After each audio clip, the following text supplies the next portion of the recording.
Tim, what are you doing? I want to go in, But it's gonna be cold and wet.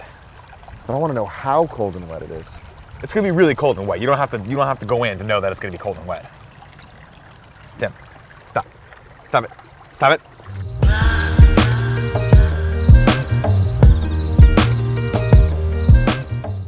So Nick, Hit me hard. today's question comes from 24-year-old Kelly. All right, Kelly. Kelly wants to know, is it okay to have a one-night stand? Kelly, it's totally fine to have a one-night stand, but my thought on it is this: everything is fine in moderation. Now, I'm not saying anything from a moral standpoint or an ethical standpoint. One-night stands are fine. If you want to have fun and you're protecting yourself and you're safe, great, go out and do that. But I have noticed that when I've had one-night stands, they take a little piece of your soul. You know what I mean? Like, you know it's a cheap experience. You know you're just doing it for the thrill of being with someone new, and that's it's all just purely physical. And there's basically no emotional value in it whatsoever. And every single one night stand I've ever had, I've woken up the next day and thought, that was pointless. That was useless, and I shouldn't do that again. Yeah, but the thing with one-night stands, the funny thing about them is that one-night stands often turn into not one-night stands. Not often. Only in your case. You're the only person that actually gets them to turn into like a long distance and like amazing relationship.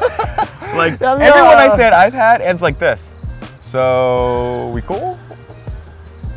I mean, if you're talking like morally or ethically or anything like that, just do you. Like, it's okay. You can answer your own question. Is it okay? I don't know. Is it okay to you? If you're okay with it, then it is okay. Don't worry about what your friends are saying, or don't worry about what other people are saying. It's like, if you feel like that's a situation, an experience that you want to have and you want to experience so that you can think about whether or not it's okay for you, do it. Figure it out. If you're at a place where you think you should be having sex with lots of people, but you're not necessarily enjoying it, that's when it starts to be toxic. So just pay attention to why you're doing it. If you're doing it because it's fun and you're attracted to someone and you want to go out there and experiment and be safe, go for it. If you're not hurting anyone, you're not breaking any laws, and you're always using a condom, I say go for it. There's so many different types of sex. There's, casual sex, there's just the random hookups, there's sex with people you love, and all of these are very different experiences, and the one-night stand is its own kind of echelon of freaking experiences and just scenarios. Look, I think everyone at some point, I'm not saying you have to, but I think everyone at some point can benefit from having at least one-night stand where you're like,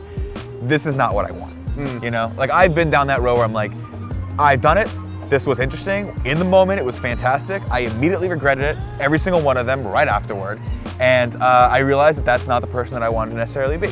So I learned something about myself, which is what every experience in life should be, right? Exactly, and that's your experience. Everyone else can have different experiences, and I think that's part of the fun of it. It is. So just kind of do you, and it'll be a good old time for everybody. Ladies and gentlemen, this has been another episode of Love and Sex Stuff with your boy, at Tim Gettys, and at Nick_Scarpino. If you have questions for the show, go to kindafunny.com/loveandsex, fill out the form, and we'll get to them at some point in the near future. And if you want a Sweet Dog t-shirt, go to kindafunny.com/store and get yourself one. You will not be disappointed.